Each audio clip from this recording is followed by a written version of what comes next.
There is a silence that exists at the bottom of the deepest ocean trenches, a crushing, absolute stillness where light cannot reach, and where life, as we understand it, becomes something alien, monstrous, and efficient. We are going to talk about that silence today. We are going to talk about a philosophy that is frequently sold to the Western world as a pathway to relaxation, a mindset for hippies, for gardeners, for those seeking a gentle, flowing peace. You have seen the symbols, the black and white swirl, the yin and the yang. You have heard the platitudes about flowing like water and bending like the reed. But this is a lie. Or, at the very least, it is a mask. Beneath the smiling face of popular Taoism lies what may be the most terrifying psychological framework ever devised by the human species. It is not a philosophy of peace. It is a philosophy of total, ruthless efficiency. It is a system designed to obliterate the human ego, to dismantle the structures of morality, and to synchronize the human mind with the cold, unfeeling machinery of a universe that does not care if you live or die. We call it the darkest mindset, not because it is evil requires intent, but because it is indifferent. And there is nothing in the human psyche more terrifying than the realization that the universe is not hostile, but simply absent of all empathy. To understand why Taoism represents the ultimate psychological void, we must strip away the modern self-help gloss and return to the blood-soaked soil from which it grew. This was not born in a monastery of quiet contemplation. The roots of the Tao imply a survival mechanism forged in the fires of the Warring States period of ancient China. This was an era of total societal collapse. Kingdoms were fracturing, warlords were butchering entire populations. Codes of honor, Confucian rituals, and social hierarchies were failing to protect anyone. In this chaos, where the average lifespan was measured in moments of luck, a different kind of thinking emerged. It was a realization that to be rigid, to hold on to values, to try to be something, was a death sentence. The only way to survive the slaughter was to become nothing, to become invisible, to become so fluid, so empty, that the blade of the enemy passed through you without finding resistance. This is the origin of the Tao.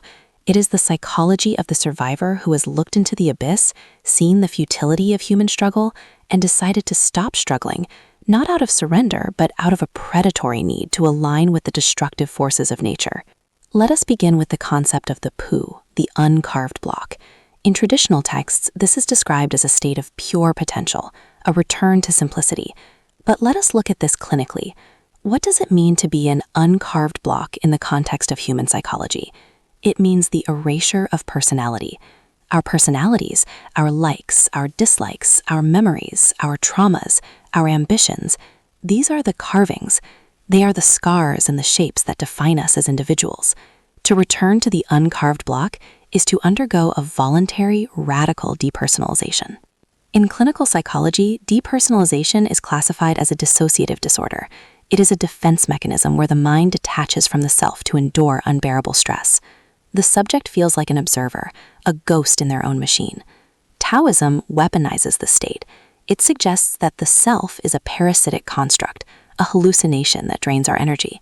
By entering the state of the uncarved block, the Taoist practitioner is effectively inducing a controlled, permanent state of dissociation.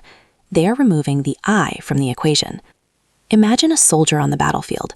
If he thinks about his family, his fear, his morality, or his future, he hesitates. In that hesitation, he dies. But if he becomes the uncarved block, he is no longer a man.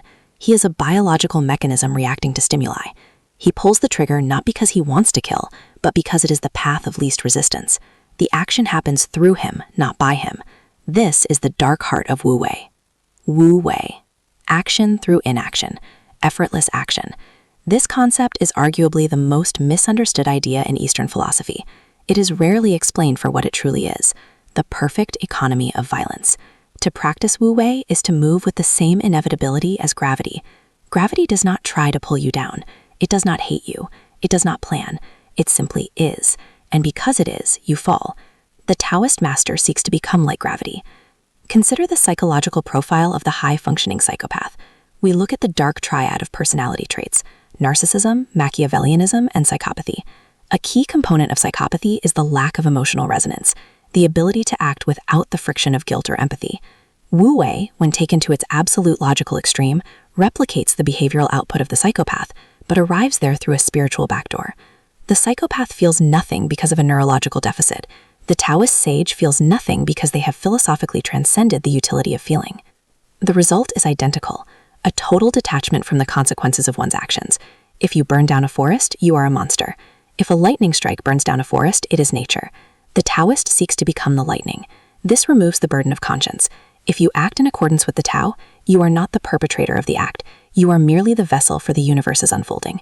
You can see how dangerous this mindset becomes. It is the ultimate absolution. It allows the individual to bypass the superego entirely. I did not kill him, the sage might say. The Tao demanded his death, and I was merely the wind that pushed him. We must look deeper into the text of the Tao Te Ching itself to see the ruthless encoded in these verses. Chapter 5 contains one of the most chilling lines in all of religious literature. Heaven and earth are not humane. They regard all things as straw dogs. The sage is not humane. He regards all people as straw dogs. For centuries, scholars have tried to soften this. They say it means impartial. But let us look at the history of the straw dog. In ancient China, straw dogs were effigies used in sacrificial rituals. Before the ritual, they were treated with immense reverence. They were guarded, honored, and worshipped. But the moment the ritual was over, they were discarded. They were trampled into the mud, burned, or tossed aside. They had served their purpose, and now they were trash. Lao Tzu is telling us explicitly, the universe uses you. It births you, it may even elevate you for a moment, and then, without a single ounce of malice or regret, it crushes you. And here is the dark imperative. The sage, the perfect human, must do the same. The sage is not humane. He does not burden himself with the petty sentimentalities of humanism. He sees people as transient phenomena. If they are useful, they are used. If they are not, they are discarded. This is not cruelty, it is efficiency. It is the cold logic of the cosmos applied to human interaction. To adopt this mindset is to step out of the human race.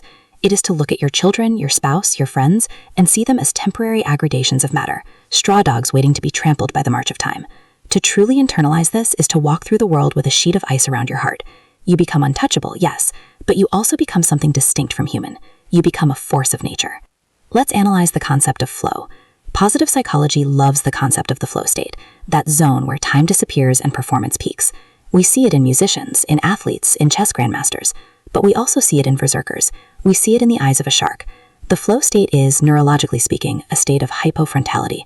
The prefrontal cortex, the part of the brain responsible for self-monitoring, doubt, and moral judgment, shuts down. The brain becomes a stimulus response engine. Taoism is the religion of hypofrontality. It is the worship of the flow state as the only true reality. It argues that your conscious mind, your morality, and yourself are obstacles to perfection. The goal is to live 100% of your life in that cold, unthinking zone. Imagine a human being who never reflects, who never doubts, who never agonizes over a decision, but simply acts with lethal precision in every moment. That is the Taoist ideal. It is the biological robot. This brings us to the metaphor of water. The highest good is like water, the texts say. Water benefits all things and does not compete. It dwells in places men loathe. Again, this sounds humble, but analyze the nature of water. Water is the ultimate solvent. Given enough time, water destroys everything. It rots wood, it rusts iron, it erodes mountains, it creates canyons out of solid rock. Water wins not by fighting, but by yielding. It flows around the obstacle until the obstacle is submerged, and then it crushes it with sheer weight. This is the dark strategy of the Taoist. It is the strategy of the empty boat. Chuang-Tzu tells the story of a man crossing a river. If a boat driven by another man crashes into him, he screams and curses. He is angry because he perceives his ego and intent in the other boat. But if an empty boat drifting with the current crashes into him, he does not get angry. There is no one to blame. The dark psychology here is profound. Become the empty boat. If you empty yourself of ego, of pride, of visible intent, you can crash into people, you can disrupt their lives, you can destroy them, and they will not even be able to be angry at you. You become a force of circumstance. You deny your enemies a target. You cannot fight the fog, you cannot punch the wind. By becoming nothing, you become invisible. This is the weaponization of humility. It is a camouflage so perfect that it allows for total manipulation of the environment. Let's explore the concept of uselessness. Chuang-Tzu speaks of a garnered, twisted tree. A carpenter walks past it and says, "This wood is useless. It is too twisted to make planks, too knotty to make coffins, it is worthless." So the tree is left alone. It grows to be thousands of years old, while the straight, valuable trees are cut down by the axe. The lesson? Uselessness is a trap. Competence is a trap. If you are useful to society, society will use you until you are a stump. The dark wisdom of the Tao suggests that one should cultivate an appearance of incompetence, of dullness, of uselessness. By appearing to be of no value to the machine of society, you are left alone to survive. This is a mindset of radical subversion. It encourages the practitioner to hide their talents, to dim their light, to play the fool. In a modern corporate or political context, this is the gray man. The employee who never stands out, never takes credit, never looks ambitious, yet somehow survives every round of layoffs, every merger, every catastrophe. They are the garnered tree. They survive because they do not offer themselves to the acts of utility. It is a deeply cynical view of human civilization, that to participate is to be consumed, and the only victory lies in being overlooked. But we must go deeper. We must look at the Taoist view of good and evil. In the West and in Confucianism, there is a clear demarcation. Good is to be pursued, evil is to be shunned. Taoism obliterates this duality. It posits that good and evil are merely two sides of the same coin, mutually arising.